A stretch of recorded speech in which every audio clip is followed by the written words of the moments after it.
家早晨。局長，我想問翻咧，對於香港嚟講，即係都依家有3宗嘅 View 嘅個案啦。咁其實即係當中啲詳情係點？有冇患者都係打咗針嘅咧？同埋依家點樣評量，即係去審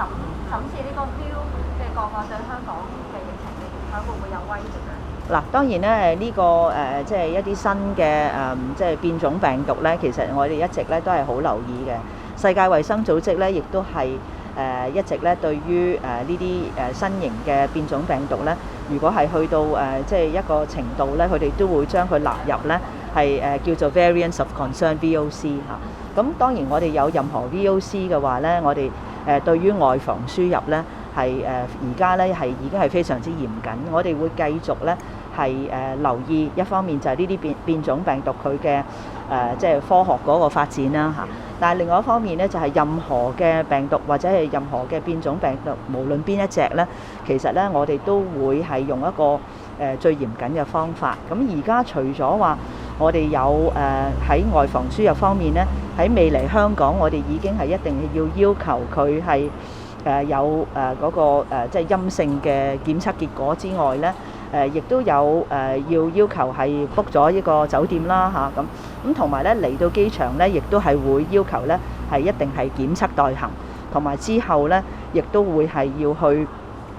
用一個即係特定嘅指定嘅交通工具係去到指定酒店嗰度去檢疫，咁亦都因應風險嘅來自唔同風險嘅地方地區咧，即係話我哋嗰個 A 組、B 組同埋 C 組啦，亦都有唔同嘅檢疫嘅時間啦，同埋咧係檢測嘅要求。咁所以我哋喺外防輸入咧一直咧都係堅守。當然咧，如果係有一個去到一個特定數目嘅確診個案，尤其是當我哋無論喺機場揾到，或者咧係喺檢疫嘅期間揾到咧，我哋都會係有一個熔斷機制咧，去熔斷呢啲班機，咁令到咧嗰個風險咧係會減低。咁所以我哋會繼續咧係實施呢啲嘅嚴謹嘅外防輸入措施啊。What do you think of the risk of the new variant being spread in the local community so far? And is it still realistic for Hong Kong to kind of keep the vaccination as a main shield against COVID-19? Second question, there have been reports saying that the Academy of Medicine had met yesterday and they were very displeased with the government's overseas doctor proposal, especially the amendment. So with opposition from the sector and the Academy as well, why wasn't the sector consulted over the recent amendments? And is government just bulldozing the whole bill through Leshko because it can't? Okay. First of all, regarding your question about the new variant, whether it is a new variant, variants of concern, or any virus, COVID-19 virus, we treat it in a very prudent measure. On the one hand, I think the World Health Organization would be closely monitoring the the activities of the variants and put in the variants of concern category regularly. On the other hand, we are also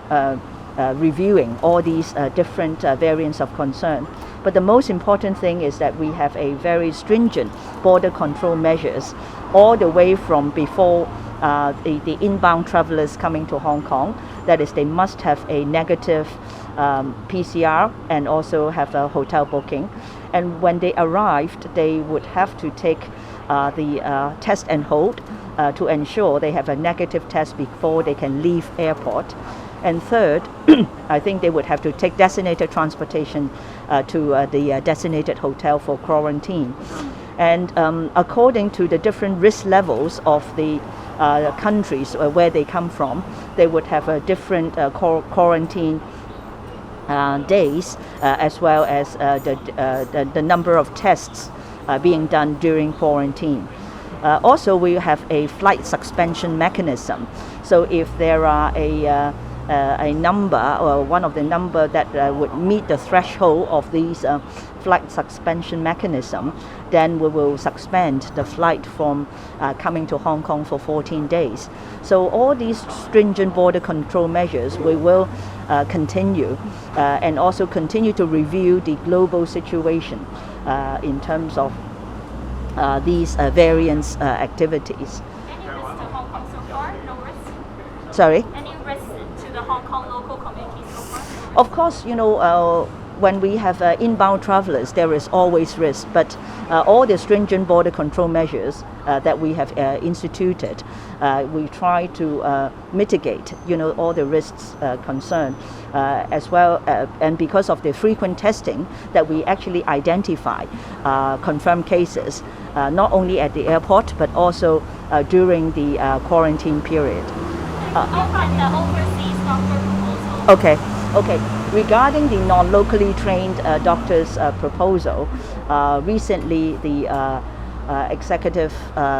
Council have approved 3 amendments, and I'm sure you understand the 3 amendments. On the one hand, the purpose of the amendment is really to increase the attractiveness of the scheme, so that more doctors can come to Hong Kong to serve in the public system, so that for our waiting time or for the people in Hong Kong, and also the services that the public system provide can be improved, so that our citizens do not have to wait so long if they have the problems. And in particular, we are short of specialist doctors. So if you look at our 3 amendments, the targets are also to the specialist doctors as well. But I must emphasize during this amendments, we have maintained the professional standards, and also we have not lowered any quality of the requirements of these standards of the non-locally trained doctors, because this is very important, and this is something that we will always maintain. 咁點解衛生署之前係冇主動公佈過呢個嘅病毒個案？其實我哋香港係有呢個個案嘅咧。另外另一個問題就係醫專話政府係事前係冇諮詢過醫專關於嗰個新嘅修訂，你哋點樣睇咧？同埋事前話曾經諮詢過，係咪佢哋所講嘅擺佢哋上台咧？第一咧就係對於任何新型嘅變種病毒咧，其實我哋都好留意。世界衛生組織咧，亦都係不時咧係留意係將呢啲病毒咧擺落去一啲叫做 Variants of Concern VOC 呢個系列啦嚇。咁當然衛生署咧衛生防護中心咧一直咧都係密切留意呢啲病毒嗰個整體嗰個狀況嘅。咁但係最緊要咧就係話我哋都係有一個嚴謹嘅外防輸入嘅一個一系列嘅措施咧，去令到任何嘅變種病毒無論新嘅舊嘅，以至到係或者係佢唔係變種嘅係有啲嘅病毒嘅，其實咧都係可以咧係唔會咧係入到去我哋嘅社區。咁呢個咧就係我哋嘅目的。咁所以我哋都有唔同嚴謹嘅一啲嘅，無論喺嚟香港之前啊，到香港之後啊，我哋嘅檢疫啊，我哋嘅檢測啊，同埋咧係我哋有嘅熔斷機制咧，呢啲都係一直咧係對於我哋外防輸入嘅措施咧一直咧都係把持嘅。咁我哋會繼續咧係去監察整個情況嘅整個嘅外防輸入嗰個情況，以至到咧係睇下咧係適時係咪需要咧係調整嘅。另外關於非本地培訓醫生嗰度咧，喺行政會議咧，其實咧係通過咗咧係有3項嘅修訂。咁呢3項嘅修訂咧，其實我哋最主要咧都係希望咧係增加我哋呢個特別註冊計劃嗰個吸引力啦。務求希望咧係更多嘅非本地培訓嘅醫生或者係專科醫生咧，都係可以咧係嚟香港嘅公營機構咧嗰度執業嘅。當然我哋喺行政會議完咗之後咧，其實都立即咧係去做一個記者會咧，令到大家咧都知悉我哋嗰個改變啦嚇。咁亦都係有通過電話咧係去聯絡下唔同嘅醫生嘅團體啊，咁樣樣咧係向佢哋解説。咁我諗咧希望大家亦都理解咧，其實呢個我哋嘅修訂咧個目的咧只有一個，就係咧我哋希望咧係更加多可以有更加多嘅醫生咧係非本地培訓嘅醫生咧嚟香港幫手。當然本地嘅醫生咧其實係我哋嘅醫療系統嘅支柱嚟嘅嚇。咁我哋咧亦都除咗話我哋喺修例係其中係一個方法咧，去增加我哋嘅醫生人手嚇。我哋嘅初心咧，其實就係因為我哋嘅醫生短缺啦，令到我哋嘅醫療嘅服務咧係個輪候時間長啊，同埋係需要咧係有一啲嘅服務咧係即係未能夠提供啊咁樣啦。咁除咗我哋話要增加人手從一個海外之外咧，其實我哋本地嘅培訓嘅醫生啊，例如我哋本地嘅醫學嘅學額咧，我哋咧都係要一路咧係有增加嘅。